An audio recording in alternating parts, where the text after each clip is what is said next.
Bonjour tout le monde, c'est Laurie de Accompagner tes passages. Je vous fais cette vidéo pour vous parler de la nouvelle lune du 20 avril 2023 qui est une nouvelle lune avec une éclipse. Qui dit éclipse dit une nouvelle lune qui aura une portée pour les 6 mois à venir. Donc c'est intéressant. Avant de parler des éclipses, de rentrer un peu plus en détail, on a une deuxième nouvelle lune de l'année là, dans le signe du Bélier. Ce qui se passe en astrologie, c'est qu'on a du coup le cycle du zodiaque, avec chaque signe qui se suit, et chaque signe va, sans rentrer dans trop de détails, faire 30 degrés. On a 12 signes de 30 degrés qui font 360 degrés, qui font un tour complet. La dernière nouvelle lune était au début du signe du Bélier, pardon. Et là, on arrive, le soleil est ici, au niveau à la toute fin du signe du Bélier, puisque quelques heures après, il va passer dans le signe du Taureau pour faire sa traversée d'un mois d'exploration du Taureau. Donc, toute fin du Bélier, mais Bélier quand même. Donc voilà, deuxième nouvelle lune en Bélier. C'est comme si c'était un rappel, un moment de dire « Hey, cette énergie-là est importante là, donc continuons avec ».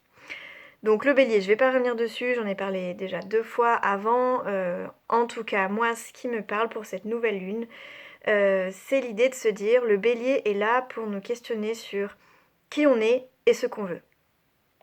C'est pour moi une grande question que se pose le Bélier. Et aussi pour oser lancer quelque chose, démarrer. Donc c'est comme si on nous disait là, qui es-tu? Qu'est-ce que tu veux? Qu'est-ce que tu veux à partir de ce que tu es? Et du coup, qu'est-ce que tu souhaites incarner derrière? Puisque après, on va quand même passer dans un mois entier en taureau. Et lui, le taureau, il cherche à incarner concrètement dans la matière. Donc je comprends cette nouvelle lune comme étant qu'est-ce que tu veux? Et ne lâche rien, garde le cap pour pouvoir l'incarner dans la matière. Ensuite, du coup, très rapidement, quelques heures après la nouvelle lune, même si l'énergie est impulsée en bélier, donc ça va quand même être largement coloré par cette énergie bélier, mais ensuite on va quand même passer un mois à traverser le signe du taureau. Le signe du taureau, alors déjà si on fait référence à l'animal, le taureau, la vache, cet animal-là, c'est un animal assez tranquille, assez paisible, qui broute une bonne partie de la journée. Quand il a fini de brouter, il rebroute, puisqu'il rumine. Voilà, donc c'est l'idée de tranquille, calme, lenteur, voilà, sans trop se poser de questions, on profite de ce qui est là. C'est un signe, si on regarde un petit peu, bon évidemment l'analogie avec l'animal du taureau elle est évidente, mais aussi on peut voir là en fait une coupe qui vient nous parler de ce qu'on peut recevoir, de ce qu'on va pouvoir réceptionner dans notre coupe, accueillir en soi, et qui va nous apporter la rondeur, la plénitude, ce bonheur là de se sentir plein, de se sentir complet. Donc l'idée c'est d'accueillir les petits bonheurs simples du quotidien qui vont nous faire du bien, qui vont nous apporter ce bien-être intérieur. On est vraiment dans quelque chose de très simple en fait. C'est vraiment profiter de la simplicité, des joies du quotidien. On est dans un signe de terre. Donc on est en lien avec la matérialité, avec la corporalité, avec tout ce qui concerne nos biens. Alors notamment avec le signe du taureau, ça va être nos biens matériels, nos biens financiers aussi vont être des questions qui vont pouvoir être posées ce mois-ci. Et puis notre corps, comment est-ce qu'on profite des petites joies du quotidien de notre corps? Comment est-ce que la nourriture nous fait du bien? Comment est-ce que se promener dans la nature et ressentir les éléments nous fait du bien? Voilà, sur toutes ces questions-là. Donc corporalité, financier, vie matérielle, petit bonheur simple. Voilà, ça va être les thématiques de ce mois lunaire. Ce qui se passe, c'est que on a les éclipses qui s'ajoutent à ça. Donc, en fait, on a le soleil qui est ici, la lune, là, qui vient se joindre au soleil pour impulser une nouvelle énergie. On est entre deux, entre le taureau et le bélier. Mais on a quand même le taureau qui arrive. Et nous, de la Terre, on est ici, et en fait, la Lune va venir cacher la luminosité du Soleil. Dans le ciel, une éclipse, c'est ça.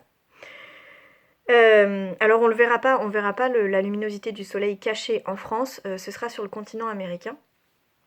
Mais astrologiquement parlant, et donc du coup psychiquement parlant, enfin voilà, dans la symbolique, une période d'éclipse, c'est une période de réalignement, de réajustement. C'est une période où on vient... C'est un petit peu comme s'il y avait l'idée de... Avant d'arriver sur Terre, on s'est donné comme objectif de vivre des choses. Voilà. On s'est donné des expériences à vivre, peut-être une certaine mission, voilà. Et puis, on arrive sur Terre. Avec la densité, c'est peut-être un peu moins facile de réaliser ce qu'on s'était donné. Et donc, on peut faire des écarts, on peut un peu dévier, on peut voilà, se perdre un peu justement dans la matière. Une période d'éclipse, tous les 6 mois, on vient nous dire hey, rappelle-toi ce que tu t'étais donné de vivre, où est-ce que t'en es par rapport à ça en fait et est-ce que là tu penses que t'es sur le bon chemin, est-ce que t'as besoin de réajuster? Donc l'idée c'est que plus on s'est éloigné du chemin qu'on s'est donné, plus on va devoir faire un grand pas pour se réajuster. Donc ça peut prendre une intensité et une forme différentes évidemment pour chacun. On n'est pas sur de la mission de vie d'un coup qui va se révéler, même si ça peut à ce moment-là, puisque c'est quand même assez fréquent, c'est tous les 6 mois, mais tous les 6 mois, il y a un petit réalignement, réajustement à faire. Donc c'est intéressant de regarder potentiellement ce qu'il a pu se passer il y a 6 mois pour chacun, et puis de noter, en tout cas d'avoir en conscience ce qui se passe là pendant ce mois lunaire, et de regarder dans 6 mois où est-ce qu'on en est. Ça peut être un moment où il y avait des choses en suspens il y a 6 mois, qui viennent là clairement nous dire « avance avec ça ». Voilà. Évidemment, c'est propre à chacun, donc il faut voir ce qui se passe pour vous. Mais voilà, réalignement, réajustement. Une période d'éclipse, c'est un moment où on nous propose une direction. Donc, on nous demande de nous réaligner, de nous réajuster pour orienter notre énergie vers une dynamique taureau. Une dynamique taureau, ça veut dire qu'on nous propose de chercher à faire les choses simplement, de chercher à remplir nos besoins matériels, concrets, d'être dans la matière, dans quelque chose de très palpable et d'avancer sur ces questions-là. Qu'est-ce qu'on veut concrétiser? Qu'est-ce qu'on a besoin de changer concrètement et simplement? On nous propose de quitter la suranalyse, les émotions qui nous font bouillonner et qui nous font prendre potentiellement des mauvaises directions. On nous dit quel est le problème, ok, quelle est la direction, purement et simplement, comment tu vas vers ça, point barre. La difficulté va pouvoir possiblement se trouver dans le fait que y a des émotions qui s'ajoutent à ça. Il peut y avoir même des tourments intérieurs. Il peut y avoir un gros brassage qui vient du Scorpion en face, puisqu'une période d'éclipse est un réalignement entre deux signes opposés. Et là, le signe en face, c'est le Scorpion. Et lui, en face, il vient nous créer, c'est un signe d'eau qui peut nous amener beaucoup d'émotions, beaucoup de chamboulements intérieurs, voilà. Et donc, au maximum, garder son attention sur simplicité, pragmatisme, concrétisation, voilà. Et puis, ok, je vois les émotions, mais comment j'arrive à les gérer pour pas que tout se complique, en tout cas.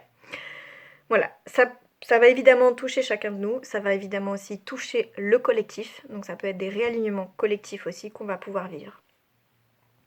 À cela s'ajoute, il y a beaucoup de choses sur cette nouvelle lune, je vais essayer de faire le plus concis.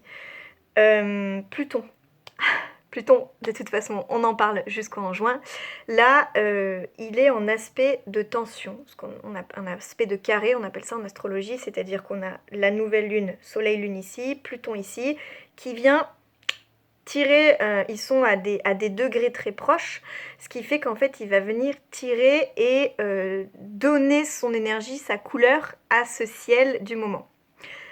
Donc on vient nous redonner une dose de transformation, réalignement, purification, nettoyage. Les éclipses sont là pour nous faire des changements, des réajustements. Pluton est là pour nous transformer, modifier les choses.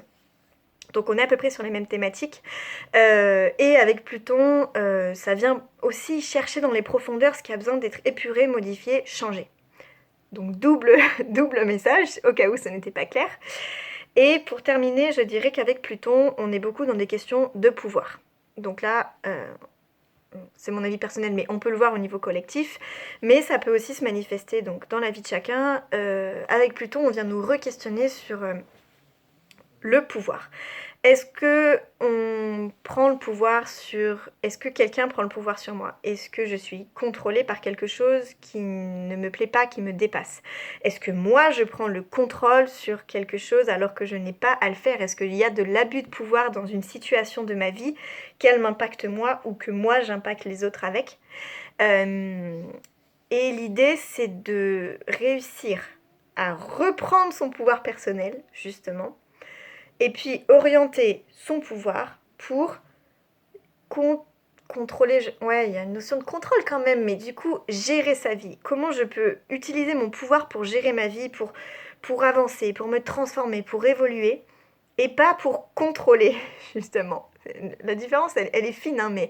Et pas pour contrôler les autres ou pour contrôler des situations. Comment je peux reprendre mon pouvoir personnel pour transformer? Voilà. Donc, des questions de pouvoir, ça peut être un peu aussi les thématiques du moment. Et comment on s'en sort avec ça pour reprendre son pouvoir personnel et ne pas contrôler les autres? Voilà. Donc là, je laisse la question en suspens pour chacun. C'est à voir en détail. Mais voilà. Donc, c'est des questions qui peuvent être aussi présentes avec ce cycle lunaire. Et enfin, deux petites choses. Enfin, une petite, une moyenne. Saturne, la planète du contrôle, du cadre, de la structure et possiblement d'une certaine forme d'aridité, de sécheresse, il y a un petit peu ça chez Saturne, vient tirer un peu là, lancer un petit pic à Vénus, la planète de l'amour, la planète des valeurs, la planète de l'amour et valeurs, ce qui peut aussi donner de l'amour de soi, de la valeur que l'on se donne. Typique là de Saturne, qui peut donner du coup des blessures qui sont réactivées sur quelle valeur est-ce que ma valeur est entravée, est-ce que je me sens une baisse de confiance en soi, une baisse de l'estime qu'on se porte. Donc ça peut être aussi un moment qu'on peut ressentir au moment de cette nouvelle lune. Donc tout ce qui va nous aider à voir la beauté de ce qu'on a et surtout comment est-ce qu'on peut se sentir plus solide en soi pour retrouver cet amour propre de soi-même. Voilà. Tout ce que je dis, il va y avoir des aspects qui vont plus ou moins toucher certaines personnes en fonction des cas. Ça fait déjà super long, je vais terminer là-dessus. Notre ami Mercure, planète de la communication, on le connaît bien, il fait sa marche arrière 3 fois par an, et ben c'est maintenant. Donc lendemain de nouvelle lune, le 21 mars, Mercure, qui nous parle du partage, de la communication, des apprentissages, des nouvelles connaissances. Il nous dit « Stop les gars, pause, je recule, débrouillez-vous ». Donc prenez-vous la tête, c'est le Bronx, on se comprend pas, tout ça, je m'en fiche.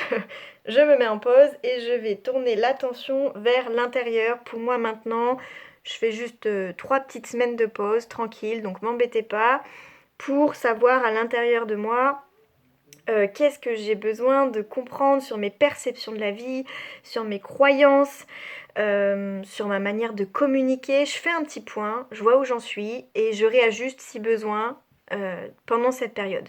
Donc du 21 avril au 15 mai, notre ami Mercure vient nous proposer de communiquer avec nous-mêmes pour faire un point sur où on en est et de lâcher un petit peu le monde extérieur sur nos échanges avec les autres.